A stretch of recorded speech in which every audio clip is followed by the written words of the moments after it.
ಆಟ 50 ದಿನಗಳನ್ನ ಪೂರೈಸಿ ಮುನ್ನುಗ್ಗುತ್ತಿದೆ. ಸಾಕಷ್ಟು ಟ್ವಿಸ್ಟ್ ಮತ್ತು ಟರ್ನ್ಗಳೊಂದಿಗೆ ದೊಡ್ಡಮನೆಯ ಆಟ ರಂಗೇರಿದೆ. ಇದೀಗ ಮತ್ತೆ ಟಾಸ್ಕ್ ಒಂದರಲ್ಲಿ ಶಿಶಿರ್ ಶಾಸ್ತ್ರಿ ಮತ್ತು ಚೈತ್ರಾ ಕುಂದಾಪುರ ನಡುವೆ ಕಿರಿಕಾಗಿದೆ. ತಾಕತ್ತಿದ್ರೆ ನನ್ನ ತಡೀರಿ ನೋಡೋಣ ಅಂತ ಶಿಶಿರ್ಗೆ ಚೈತ್ರಾ ಸವಾಲು ಹಾಕಿದ್ದಾರೆ.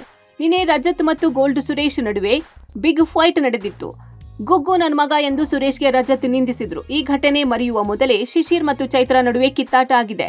ಭವ್ಯ ಟೀಮ್ನವರು ಟಾಸ್ಕ್ ಆಡುವಾಗ ಎಡವಟ್ಟು ಮಾಡಿದ್ದಾರೆ. ಇದನ್ನು ಗಮನಿಸಿದ ಉಸ್ತುವಾರಿ ಶಿಶಿರ್ ಆಟದ ಬಗ್ಗೆ ಚಕಾರವೆತ್ತಿದ್ದಾರೆ. ಈ ವಿಚಾರವಾಗಿ ಶಿಶಿರ್ ಮತ್ತು ಚೈತ್ರಾ ನಡುವೆ ವಾಗ್ವಾದ ನಡೆಯಿತು. ಸೋಲುತ್ತೇವೆ ಅಂತ ಭಯ ಇದ್ದಾಗ ಹೇಗೆ ಆಡೋದು ಅಂತ ಚೈತ್ರಾ ಕಿಡಿಕಾರಿದ್ದಾರೆ. ಆಗ ಶಿಶಿರ್ ಬರೀ ಮಾತು ಮಾತು ಮಾತು, ಅದು ಬಿಟ್ಟು ಬೇರೆ ಏನೂ ಇಲ್ಲ ಎಂದು ತಿರುಗೇಟು ಕೊಡುತ್ತಾರೆ. ಆಗ ಚೈತ್ರಾ ಇದನ್ನ ಬಿಟ್ಟು ಬೇರೆ ಏನು ಹೇಳೋದಕ್ಕೆ ಬರುತ್ತೆ ನಿಮಗೆ ಅಂತ ನೇರವಾಗಿ ಪ್ರಶ್ನೆ ಮಾಡಿದ್ದಾರೆ. ಆಗ ಸುಮ್ನೆ ಹೋಗು ಆ ಕಡೆ ಅಂತ ಶಿಶಿರ್ ಜೋರಾಗಿ ಕೂಗಾಡಿದ್ದಾರೆ. ನನ್ನ ಆ ಕಡೆ ಹೋಗು ಅಂತ ಹೇಳೋದಕ್ಕೆ ಯಾವ ಅಧಿಕಾರ ಕೂಡ ನಿಮ್ಗಿಲ್ಲ.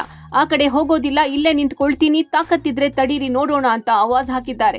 ಇಬ್ಬರ ಜಗಳ ನೋಡಿ ಮನೆ ಮಂದಿ ಸೈಲೆಂಟ್ ಆಗಿದ್ದಾರೆ. ಕಳೆದ ವಾರವೂ ಚೈತ್ರಾ ಟಾಸ್ಕ್ ಒಂದರಲ್ಲಿ ಬೆನ್ನಿಗೆ ಚೂರಿ ಹಾಕುವಂತಹ ಕೆಲಸ ಮಾಡಿದ್ರು. ನಾಮಿನೇಷನ್ ನಿಂದ ಚೈತ್ರಾರನ್ನ ಸೇವ್ ಮಾಡಿದ್ರು ಕೂಡ. ಅವರನ್ನ ಆಟದಿಂದಲೇ ಹೊರಗಿಡುವ ಪ್ರಯತ್ನ ಮಾಡಿದ್ರು. ಹಾಗಿದ್ರೂ ಶಿಶಿರ್ ಮುನಿಸೆಲ್ಲ ಮರೆತು ಚೆನ್ನಾಗಿ ಆಟ ಆಡಿ ಸೈ ಎನಿಸಿಕೊಂಡ್ರು. Digital desk public music.